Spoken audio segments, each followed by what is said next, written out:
السلام علیکم ورحمۃ اللہ وبرکاتہ۔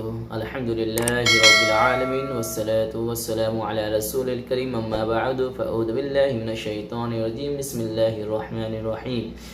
میرے اسلامی بھائیوں، حضرت ہود علیہ السلام کی تفصیل اور حضرت ہود علیہ السلام کا ذکر قرآن مجید میں بار بار آتا ہے۔ سورہ اعراف، سورہ ہود، سورہ حشر وغیرہ میں اس کی تفصیل موجود ہے۔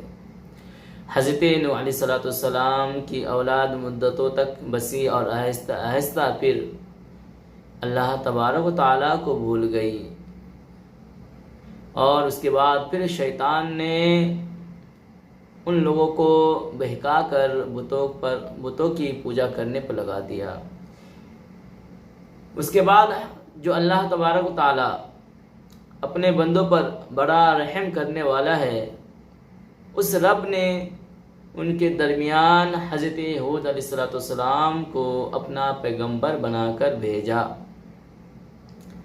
ایک بات یہاں پر آپ کو بتا دوں، حضرت ہود علیہ السلام کی قوم جو کہ عاد کہلاتی تھی، حضرت ہود علیہ السلام کی قوم عاد کہلاتی تھی۔ حضرت ہود علیہ السلام نے اپنی قوم سے کہا کہ اے میری قوم، میں جو تم کو نصیحت کرتا ہوں اس کے بدلے نہ تم سے کوئی مال و دولت چاہتا ہوں۔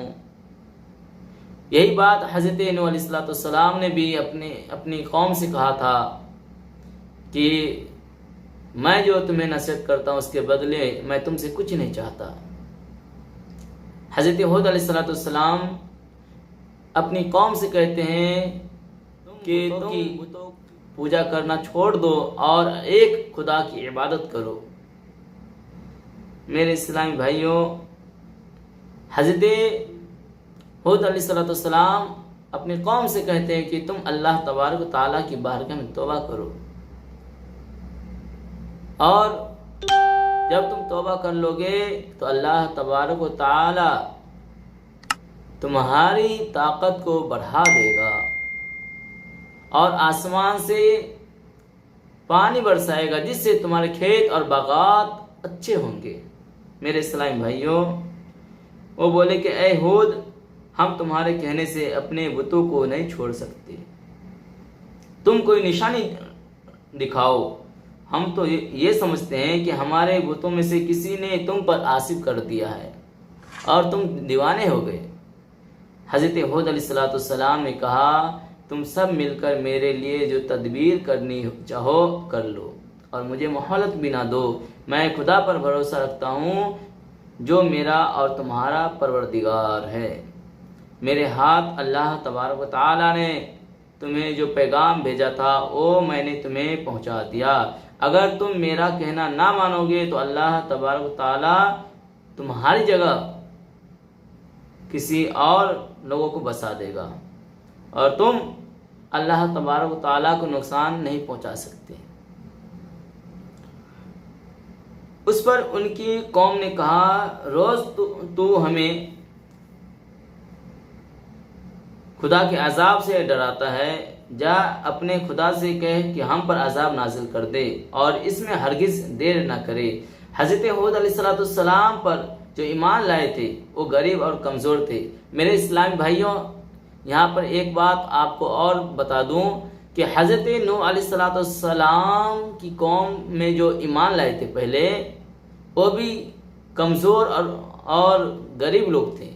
وہی لوگ پہلے ایمان لائے تھے، اور آج اس کے بعد حضرت ہود علیہ السلام کی قوم میں جو لوگ ایمان لائے ان پر، وہ لوگ بھی کمزور اور غریب تھے، اور جو کافر تھے وہ مالدار تھے اور سردار تھے۔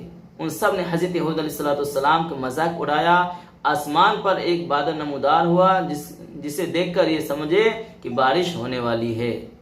حضرت ہود علیہ السلام کو اللہ تبارک تعالیٰ نے بتا دیا تھا کہ عذاب ہے، چنانچہ وہ ایماندار لوگوں کو لے کر بستی سے باہر چلے گئے۔ اس بادل کے بعد آندھی آئی، اس بادل کے بعد ایک آندھی آئی جو 8 دن اور 7 رات تک متواتر چلتی رہی۔ اس بادل کے بعد ایک طوفان سا آیا جو 8 دن اور 7 راتیں چلتی رہیں، یہاں تک کہ سب کافر مر گئے اور نیست و نابود ہو گئے۔ اور اس طرح ایک بار پھر اللہ تبارک و تعالیٰ کی زمین کافروں اور مشرکوں سے خالی ہو گئی۔ میرے اسلام بھائیوں، حضرت نوح علیہ السلام کی کشتی میں جو مسلمان تھے وہ لوگ سوار ہو گئے، اور جب کشتی میں سوار ہونے کے بعد جو طوفان آیا تھا اس میں بھی تمام کافر ختم کر دیے گئے۔ اس کے بعد جب ان کی اولادیں پھر آہستہ آہستہ آباد ہوئی، پھر وہ اللہ تبارک و تعالیٰ کو بھول گئے اور پھر وہ بتوں کو پوجا کرنے لگے۔ اسی طرح حضرت ہود علیہ السلام جو عاد کہلاتی تھی، وہ بھی حضرت ہود علیہ السلام کی بات نہ مانی، اور پھر اللہ تبارک و تعالیٰ کا عذاب آیا، اور پھر اس کے بعد تمام کافر ختم کر دیے گئے۔ اللہ تبارک و تعالیٰ کی بارگاہ میں دعا ہے کہ ہم تمام مسلمانوں کو اپنے پیارے نبی صلی اللہ تعالیٰ علیہ وسلم کی باتوں پر عمل کرنے کی توفیق دیں اور اپنے حفظ و امان میں رکھیں۔ اللہ حافظ۔